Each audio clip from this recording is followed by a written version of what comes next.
Oi, pessoal. A vida é feita de surpresas, não é mesmo? E nós estamos sendo surpreendidos aí a cada minuto nesse fim de semana, nesses últimos dias, por essa polêmica entre o Elon Musk e todo o sistema de poder que domina o Brasil, sobretudo na questão da liberdade de expressão. Isso é uma surpresa.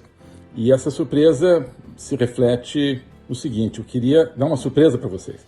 A surpresa é uma promoção da Academia Folha Política. Uma promoção para você ter acesso a todo o material da Academia Folha Política por apenas R$ 336 a anuidade. Na Academia Folha Política, tanto no meu curso de Logopolítica, quanto no curso sobre juristocracia, totalitarismo e resistência política, como na Agenda 2030, como em vários outros vídeos, materiais, eu e os meus colegas na academia temos falado, talvez mais do que qualquer outro tema, da importância da liberdade da palavra, da liberdade de expressão. Essa é a essência do curso de Logopolítica. Logos é o logos, a palavra, o conjunto de tudo aquilo que o ser humano tem para se comunicar entre si, para construir uma sociedade livre, para se comunicar com tudo aquilo que é mais elevado, com os valores mais elevados. Tudo isso é o logos, né? Tudo isso é o que precisa determinar a nossa vida política e aquilo que está sendo abafado e que agora, de repente, a gente tem uma esperança de recuperar. Então, eu queria convidar vocês para fazer parte desse projeto, Academia Folha Política. Clique aqui na descrição, no link, né, para ter esse acesso com R$ 336 a anuidade. Um abraço. Nesse início, eu queria anunciar o tema do qual a gente vai falar na parte mais restrita e comentar duas ou três coisas. Eu comentei ontem, até numa postagem minha no X, né, no Twitter antigo, a ideia de que o sistema que nos governa está realizando, depois de todas as denúncias que estão surgindo por parte do Elon Musk, o sistema estaria realizando uma Operação Gattopardo. Operação Gattopardo é o seguinte: Gattopardo é um romance do escritor italiano Tommaso di Lampedusa, que deu um filme também famoso, né, significa o leopardo, onde existe uma frase muito famosa que diz o seguinte: é um príncipe lá na Sicília que se dá conta de que com a chegada da República na Itália, ou com a unificação, melhor dizendo, da Itália, e a instalação de um regime constitucional, essa aristocracia antiga, ela precisa se adaptar. E como é que ela vai se adaptar? Fazendo de conta que ela está aceitando o novo regime, mas, no fundo, mantendo as mesmas estruturas de poder antigas. Então, ele diz o seguinte: é preciso que tudo mude para que tudo permaneça igual. Essa é a teoria do Gattopardo. E eu acho que isso é o que pode estar acontecendo por parte do nosso sistema. Nosso não, né? Deles. O sistema que nos é imposto aos brasileiros. Com o surgimento do Elon Musk, ou seja, Elon Musk dizendo tudo o que disse, confrontando um determinado ministro do Supremo, confrontando todo o Supremo, com o potencial de confrontar todo o sistema que nos governa, o sistema tem um certo medo de perder o controle da situação. E eu acho que ele pode, então, estar tendo essa mesma estratégia. Olha, vamos fingir que a gente vai mudar algumas coisas e, no fundo, a gente mantém, né, a mesma roubalheira, a mesma estrutura completamente inconstitucional de poder, as mesmas ilegalidades, a mesma bandalheira. Vejo alguns fenômenos que apontam nesse sentido. A gente está aqui formulando teorias, né? A gente pega os fenômenos, para entendê-los, a gente precisa formular teorias e testá-las contra a realidade.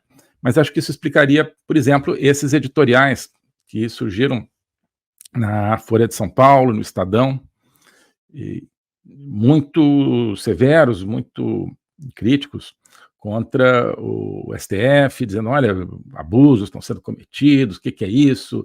Hoje uma matéria, né, um artigo assinado, mas publicado, se não me engano, no Estadão, e diz, hoje ou ontem, agora não me lembro do autor, mas chamou muito a atenção, dizendo, olha, sim, eles falam muito de golpe, mas será que o golpe já não está em execução? Ou seja, o golpe em execução seria essa completa engenharia inconstitucional de poder montada pelas instituições aí ditas democráticas. Então, parece haver uma campanha, pelo menos desses dois órgãos de imprensa, de se distanciar completamente da juristocracia e, com uma retórica bastante pesada, criticá-la e denunciar que está havendo um golpe. Está mesmo, mas a questão é quem o diz, né? E parece haver uma estratégia que a gente precisa se perguntar qual é. Hoje eu vi outro fenômeno que creio que está ligado a isso, que é o seguinte, uma matéria no Globo, de um comentarista que, assim, reluto em dizer o nome desse tipo de ser, mas é do Merval Pereira. E ele intitula a matéria o Brasil está se afastando do Ocidente e se aliando às ditaduras. Vou ler exatamente aqui as palavras que estão no título dessa expressão dessa pessoa. Ele diz, Brasil se afasta do Ocidente para se aliar a ditaduras. Né? Bom, nos dois casos nós vemos uma inversão de discurso. Né? Folha e Estadão, até há pouco, estavam entusiasmados com a repressão movida contra a direita, contra os partidários do presidente Bolsonaro, contra os conservadores por parte do Supremo e o esquema que está por trás do Supremo. Também, até há pouco tempo, o Globo e todos esses comentaristas internacionais da grande mídia, do consórcio de mídia, achavam que não tem problema nenhum o Brasil ter um relacionamento, digamos, diferenciado, estratégico e quase serviçal para com China, Rússia, Irã, por exemplo, sobretudo, países totalitários, né, grandes potências totalitárias. E não viam nenhum valor em se aproximar do Ocidente democrático. Agora, de repente, parecem ver um problema nisso, invertendo a sua expressão. Eu acho que isso não é sincero, né? Não vejo nenhuma sinceridade nessas pessoas, essas mudanças de face tão repentinas, então, sem explicação, não me parece que sejam simplesmente alguém que pensou melhor e mudou de opinião, né? Não. Isso faz parte de um novo jogo do poder, quer dizer, de uma nova etapa do jogo de poder. As forças políticas que estão por trás, né, de Globo, de Folha, de Estadão, são as mesmas que antes do dia em que o Elon Musk começou a colocar um certo ministro na parede. São as mesmíssimas forças. Então, a estratégia parte delas. O que essas forças querem? De repente, caíram do cavalo, como o Paulo, né, na estrada de Damasco, e tiveram uma revelação, e querem passar a atuar pela liberdade verdadeira? Não acho que, infelizmente, não acho que aconteceu. Caiu uma pedra na cabeça e tiveram uma revelação? Não. Certamente é uma nova estratégia.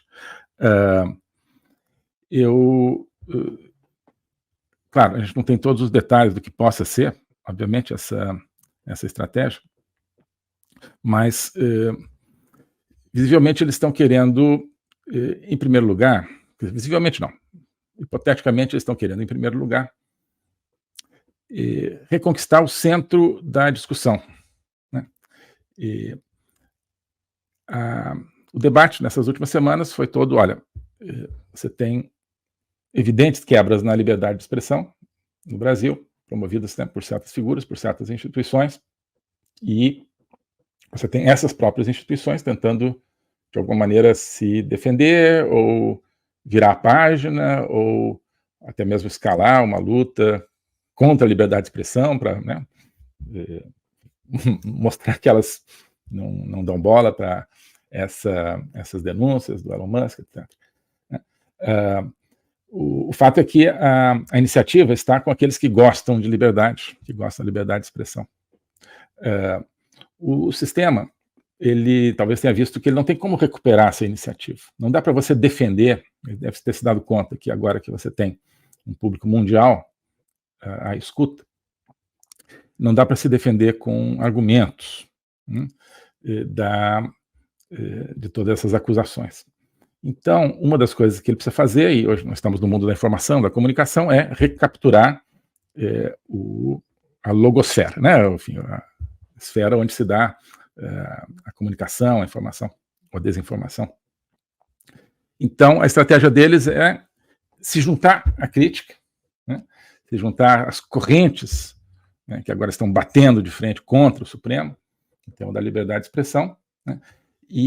Mas, ao mesmo tempo, afastar dessa corrente aqueles que estão autenticamente ali lutando pela liberdade de expressão. Então, assim, olha, você não pode vencer esse inimigo, então você se une a ele, mas não é que você se una a ele respeitando as posições desse inimigo, que para eles são aqueles que defendem a liberdade de expressão. Não. Eles querem se tornar o inimigo, né? Isso é a estratégia como se diz, do teatro de tesouras, né, e de todos os movimentos semelhantes, né? É o mesmo sistema ser situação e oposição. O mesmo sistema ser aquele que critica e aquele que é criticado, né? Então, esse movimento parece ser um movimento de conquistar a crítica, né? Ocupar a crítica, expulsando dessa corrente crítica aqueles que realmente estão ali para criticar e para destruir o sistema corrupto. Não, eles querem manter o sistema corrupto. Então, o que você faz? Quando não dá para defender frontalmente o sistema corrupto, você ocupa a oposição a esse sistema corrupto, né? E finge de oposição, né? Mas você, na prática, não fará nada contra esse sistema corrupto. Eu acho que esses editoriais revelam isso, né? E a questão da dimensão internacional do Brasil estarem vendo agora que o Brasil se afastou do Ocidente. Estou dizendo isso desde depois da eleição, né? Já tem entrevistas minhas aí no final de 2022, pessoas me perguntando: o Lula vai tentar manter um equilíbrio entre Ocidente e China, ou entre Ocidente e os países totalitários? Não tem equilíbrio nenhum, ele vai de cabeça no bloco totalitário e vai fingir alguma proximidade com os ocidentais, sobretudo através do tema ambiental. É isso justamente que ele fez aí com o Macron, vai lá, mãos dadas na Amazônia e tal, mas está aí fazendo uma política pró-Rússia, pró-China, pró-Irã. Bom, enfim, então fingem aí surpresa e desagrado com isso, mas na verdade também o que eles querem é isso, então ocupar o espaço daqueles que, né, como é o meu caso, né, venho falando e trabalhando, né, tanto como ministro como depois de ser ministro, a favor de uma aproximação do Brasil com o Ocidente, contra o alinhamento do Brasil aos ditadores, aos totalitários. O globalismo existe, é uma coisa concreta. Ele é composto pelo Great Reset, do Fórum Econômico Mundial, pelo projeto hegemônico da China, pelo programa de manipulação e conquista da América do Sul pelo Foro de São Paulo e outros elementos. E esses elementos, eles atuam uns em benefício dos outros, sempre, principalmente através do controle da linguagem, porque o controle da linguagem é o controle do nosso pensamento. Então nós estamos tendo o nosso pensamento reprogramado, e essa reprogramação vai contra a nossa liberdade, vai contra a essência do ser humano. Isso é o globalismo. Com base nesse estudo, nessa experiência, é que eu criei o curso de Logopolítica. Toda semana eu dou aulas sobre geopolítica, literatura, filosofia, cultura de um modo geral, tudo isso em conjunto formando um espaço de conhecimento que eu denomino a logopolítica, para nós não apenas entendermos a ameaça do globalismo, mas podermos nos contrapor a ela. Se você quiser entrar nesse projeto de conhecer o globalismo e enfrentar o globalismo, clique aqui.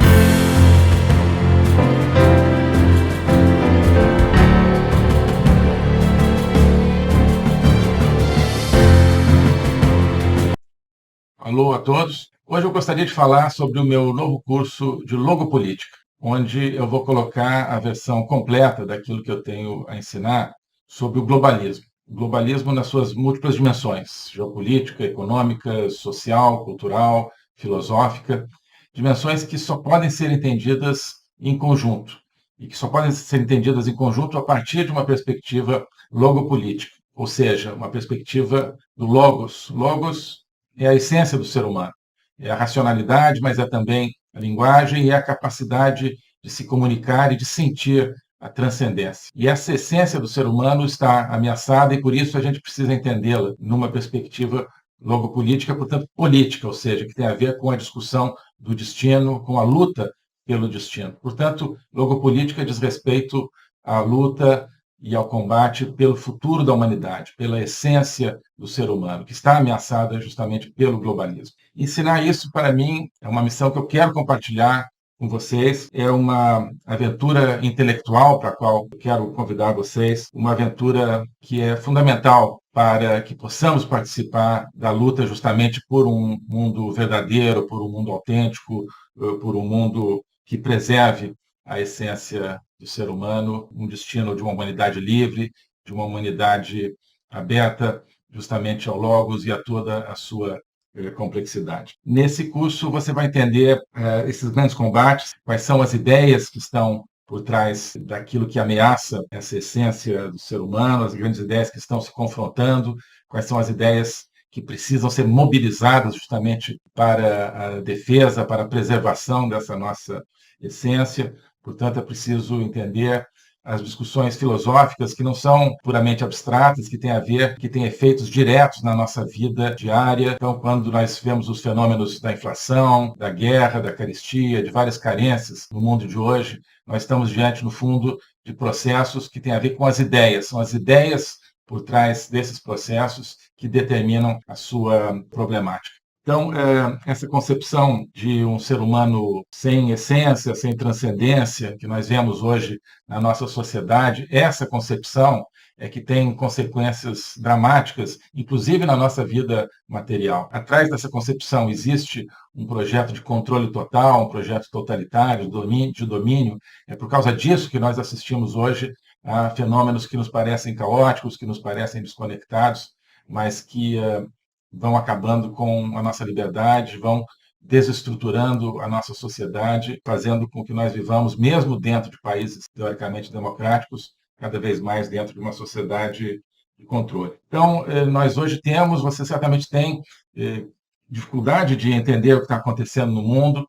Isso é decorrente justamente de visões parciais, que eu vou procurar cobrir e conectar. Então, não adianta entender apenas economia, apenas conflitos militares, ou apenas algumas questões sociais. É preciso entender as ideias que querem dominar o mundo e as ideias que precisam ser resgatadas para que nós preservemos a liberdade do mundo.